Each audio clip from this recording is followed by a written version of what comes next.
Welcome back to Match Plot. Today we'll be looking ahead to this weekend's fixture, Coventry versus Queen's Park Rangers. Where to even start with Coventry?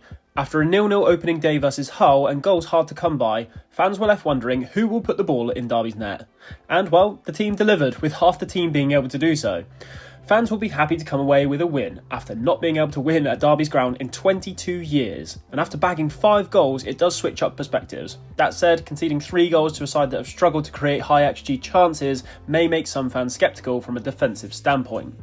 QPR, meanwhile, hope for a new manager bounce under Julien Stéphan. However, 1 point from 2 league games and a cup exit to Plymouth Argyle is somewhat underwhelming. But there's been a clear shift to a more pragmatic, possession-based style, and there's positives to take away.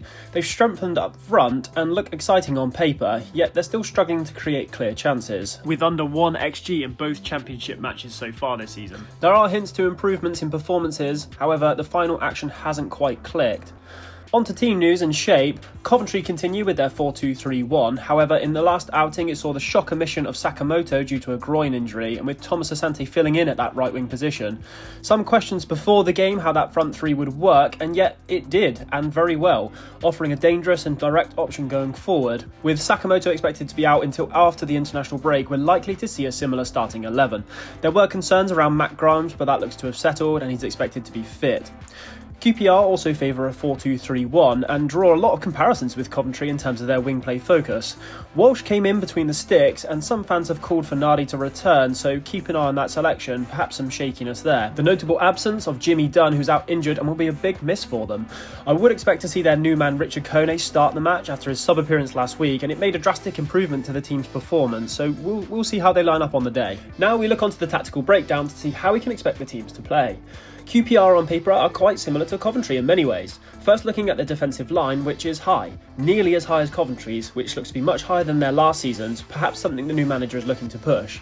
Offensively, again, they're similar to Coventry, and are very high and proactive pressers of the ball. If we take a look at their average positions throughout the game, you can actually see them in a condensed 4-4-2 structure, and from a defensive standpoint, they press high and are condensed, so difficult to find space between the lines.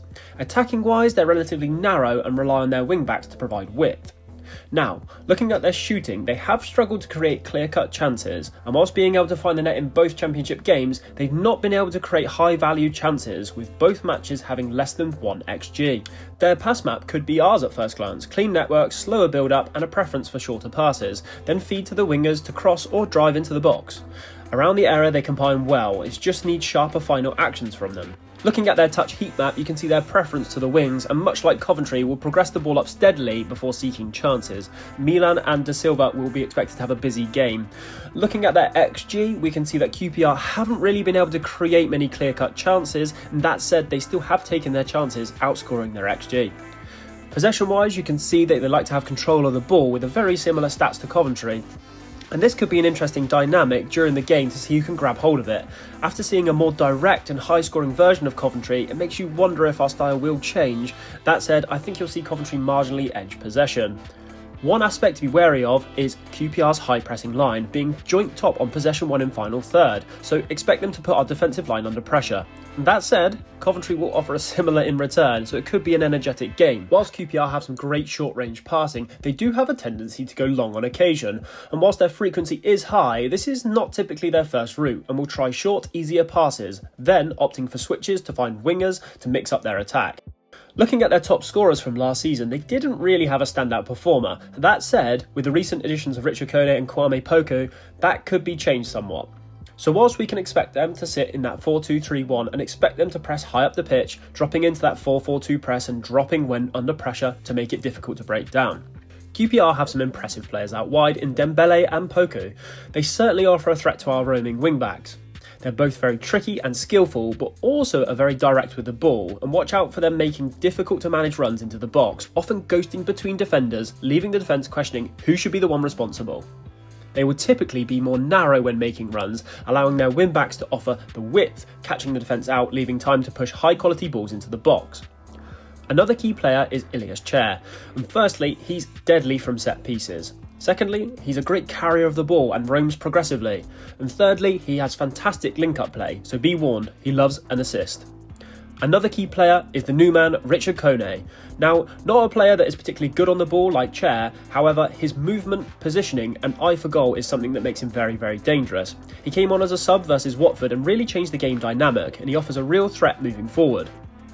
Now, on more defensive lines, QPR have a very high and aggressive press, seeking to win the ball back immediately if lost. And as Coventry fans, we know this can lead to quick breaks and space being left in behind, something Coventry did fantastically well versus Derby, so a big watch out for QPR here, who may not be expecting that from a more pragmatic Sky Blues. Another touch point is QPR like to defend narrowly to ensure there's limited space within the centre of the pitch, making them difficult to break down. This, however, does leave space on the wing, so it may suit a team that like to cross the ball. Coventry, on the other hand, have stuck with that 4-2-3-1, and with the injuries, we'd expect the same lineup again. Much similar to that of QPR, we'd expect them to have a high line as usual. Having seen the difference in playstyle versus Derby, it makes it a tricky one to analyse, and a few comments on this. Looking at our average positions, you can see we were slightly deeper than usual, and this is likely a response from Derby's direct nature, and, well, having a player that makes it difficult to defend. This created more space between the defence and midfield, and we lost that compact nature. However, I think this is probably more to do with having to adapt to Derby's playstyle versus something we'll see moving forward, so I'd expected us to go back to our usual selves. One more important note to take is our first key player, Thomas Asante. Whilst playing right wing, you can clearly see how narrow he played, almost doubling up as a second striker. I actually thought this was one of his best games in a Coventry shirt so far.